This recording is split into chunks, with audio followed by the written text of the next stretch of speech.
everyone, welcome back to Ease English. In today's video, we will learn a lot of new and interesting daily use advanced English sentences which are very useful in our day-to-day life. To be a fluent speaker, you have to watch the whole video and do practice with me.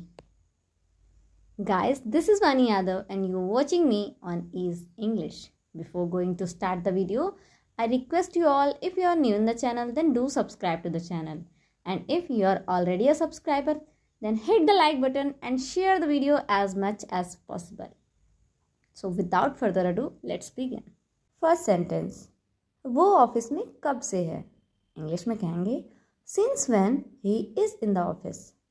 Since when he is in the office.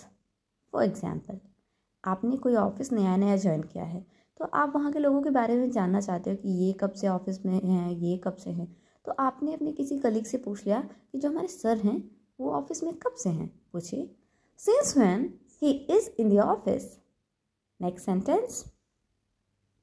मेरे पास कुछ फटे हुए कपड़े हैं.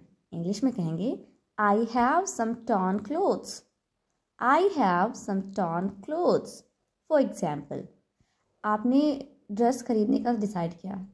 तभी आपकी friend ने बताया कि यार जो फटे हुए कपड़े हैं ना उनको एक्सचेंज करके नए क्लोथ्स मिलते हैं. कोई शॉप का नाम बताया तो आप बहुत एक्साइटेड हो गए और आपने कहा यार मेरे पास भी कुछ फटे हुए कपड़े हैं. तो अगर ऐसा कहना है मेरे पास कुछ फटे हुए कपड़े हैं, कहिए I have some torn clothes. I have some torn clothes. Next sentence.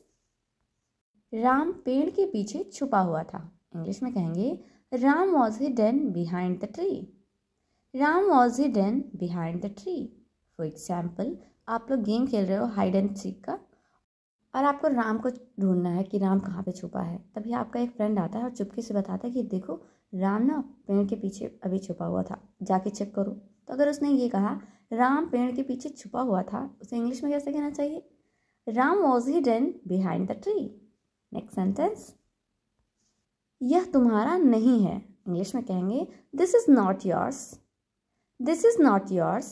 For example, कोई क्लास में एक पेन मिला और आपके एक फ्रेंड ने कहा कि ये मेरा पेन है. सभी लोग आपस में पूछ रहे थे किसका है, तो आपके दोस्त ने कहा ये मेरा है.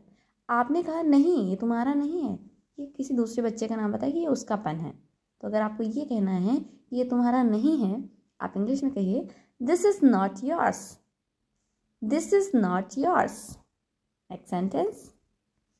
ये मेरी बिल्ली है. इंग्लिश में कहेंगे this is my cat. This is my cat.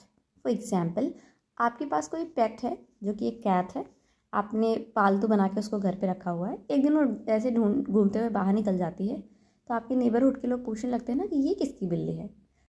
तब आप बताते हैं कि ये मेरी बिल्ली है. इस बात को आप इंग्लिश में कहेंगे this is my cat. This is my cat. But इसी सेंटेंस को आप ज़रा सा चेंज कर दें कि ये बिल्ली मेरी है, तो आप कहेंगे this cat is mine. This cat is mine. Next sentence. ये किताब राम की है. इंग्लिश में कहेंगे this is Ram's book. This is Ram's book. ये जो एपोस्ट्रॉफी लगा है इसका मतलब है कि ये राम की बुक है. तो आप इंग्लिश में बताएंगे this is Ram's book. For example, कोई बुक क्लास में किसी बच्चे की छूट गई है और वो चला गया है. सभी आपस में पूछते हैं ये किसकी बुक है. तब आपको याद आता है और आप कहते हो कि ये किताब राम की है. तो आप इंग्लिश में कहेंगे this is Ram's book. Next sentence. मैं हर पल तुम्हारे पास था. इंग्लिश में कहेंगे I was there with you every moment. I was there with you every moment. For example, आपका कोई लव्ड वंस है, मतलब कोई ऐसा पर्सन जिससे आपको बहुत लगाव है, बहुत प्यार है, और आप किसी कंपटीशन में पार्टिसिपेट करने जा रहे हो. आप उसको बोलते हो कि आप आना. वो आ नहीं पाता है बट वो दिन भर आपके बारे में सोचता रहता है. जब आप वापस जाते हो उससे कहते हो कि तुम आए नहीं थे, तब वो कहता है मैं आ तो नहीं पाया बट मैं हर पल तुम्हारे पास था. तो इस बात को इंग्लिश में उसे कैसे कहना चाहिए? उसे कहना चाहिए I was there with you every moment. I was there with you every moment. Next sentence. तुम्हारे पास कितना पैसा है? इंग्लिश में कहेंगे how much money do you have. How much money do you have.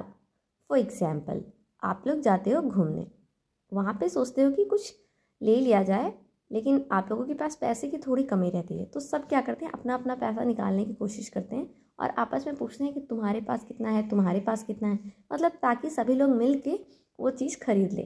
तो अगर ये पूछना है कि तुम्हारे पास कितना पैसा है, आप पूछेंगे how much money do you have, how much money do you have. Next sentence, मैं सिर्फ तुम्हारे लिए जिंदा हूँ। इंग्लिश में कहेंगे I am alive only for you, I am alive only for you. For example, आपने अक्सर देखा होगा जो हमारे कपल्स होते हैं ना, वो एक दूसरे को ऐसी लाइन्स बोलते रहते हैं।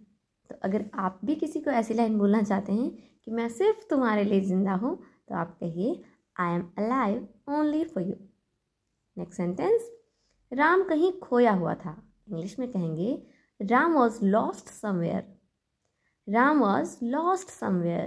फॉर एग्जाम्पल, आप सब कोई आपस में बात कर रहे थे और राम जो कि आपका फ्रेंड है वो किसी और चीज़ के बारे में सोच रहा था।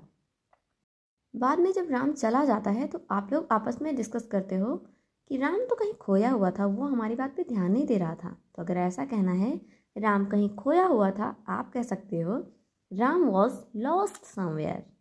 नेक्स्ट सेंटेंस, मैं तुम्हारे सपनों में खोया हुआ हूँ। इंग्लिश में कहेंगे I am lost in your dreams, I am lost in your dreams. For example, ये भी लाइन देखो कपल्स की फेवरेट है। अक्सर वो कहते हैं ना कि तुम क्या कर रहे थे, तो दूसरे ने कहा मैं तुम्हारे सपनों में खोया हूँ, मतलब तुम्हें याद कर रहा हूँ, आई मिस यू, ऐसे करके। तो आप बोल सकते हो I was lost in your dreams. Next sentence, mobile table पर रखा हुआ है। इंग्लिश में कहेंगे mobile is kept on the table, mobile is kept on the table. For example, mobile पे किसी की कॉल आ रही है, आपने बताया मम्मा कॉल आ रही है, आप रिसीव कर लो। तो मम्मा पूछी ना कहाँ है मोबाइल, तो आप बताते हो कि मम्मा मोबाइल जो है ना वो टेबल पर रखा हुआ है। तो अगर ये कहना है मोबाइल टेबल पर रखा हुआ है, आप इंग्लिश में कहेंगे mobile is kept on the table. Next sentence, मैं डरा हुआ था। इंग्लिश में इसको आप 4-5 तरीके से बोल सकते हो। आप बोल सकते हो आई वॉज हॉरिफाइड, मतलब मैं डरा हुआ था। आई वॉज टेरिफाइड, इसका मतलब भी मैं डरा हुआ था। फिर है आई वॉज पेट्रिफाइड, इसका मतलब भी होता है मैं डरा हुआ था। और आई वॉज स्केयर्ड, ये तो सब जानते हो, स्केयर मतलब डरा हुआ। आई वॉज स्केयर्ड मतलब मैं डरा हुआ था। नेक्स्ट सेंटेंस, कितने बच्चे इस समय यहाँ हैं। इंग्लिश में कहेंगे how many children are here this time, how many children are here this time. For example, आपकी क्लास में कोई चीज़ का डिस्ट्रीब्यूशन हो रहा है, मतलब कोई स्पेशल डे होगा तो शायद कोई मिठाई का डिस्ट्रीब्यूशन हो रहा है या कोई और चीज़ डिस्ट्रीब्यूट हो रही है। तब अक्सर आपने सुना होगा कि आपके टीचर्स जो हैं वो पूछते हैं कि कितने बच्चे इस समय यहाँ हैं। तो उन्हें कैसे पूछना चाहिए, how many children are here this time. Next sentence, Ram 2 बजे जगा हुआ था। इंग्लिश में कहेंगे Ram was awake at 2, Ram was awake at 2। For example, आप सो रहे थे और 2 बजे रात में आप जगे और देखा कि राम जग रहा है। फिर आप सो गए, दूसरे दिन मॉर्निंग में आप कहते हो कि जब मैं 2 बजे जगा था ना, उस समय राम जगा हुआ था। तो अगर आप ये कहना चाह रहे हो कि राम 2 बजे जगा हुआ था, आप कहेंगे राम वॉज अवेक एट 2। उसके बाद आपको नहीं पता कि वो सोया कब सोया, बस 2 बजे जगा था, तो आप कहिए Ram was awake at 2। But अगर आपको कहना है राम 2 बजे से जगा हुआ था, तो सेंटेंस थोड़ा सा चेंज हो जाएगा। जब कहना है राम 2 बजे से जगा हुआ था, तो आप कहिए Ram had been awake since 2, Ram had been awake since 2, मतलब पहले तो जगा ही था, 2 बजे जब मैं उठा तब से अभी तक वो जगा हुआ है। तो राम 2 बजे से जगा हुआ था, Ram had been awake since 2। Alright guys, that's all for today. I hope आपने वीडियो को पूरा देखा होगा, वीडियो आपको बहुत इंटरेस्टिंग लगा होगा और कई सारे नए नए सेंटेंसेस आपने सीखे भी होंगे। अगर वीडियो अच्छा लगा है तो प्लीज़ वीडियो को लाइक करें, ज़्यादा से ज़्यादा शेयर करें अपने फ्रेंड्स और फैमिली के साथ। और हाँ, चैनल पे पहली बार विजिट कर रहे हैं तो प्लीज़ चैनल को सब्सक्राइब करना बिल्कुल भी ना भूलें। मिलते हैं हमारे नेक्स्ट वीडियो में। Till then, bye bye.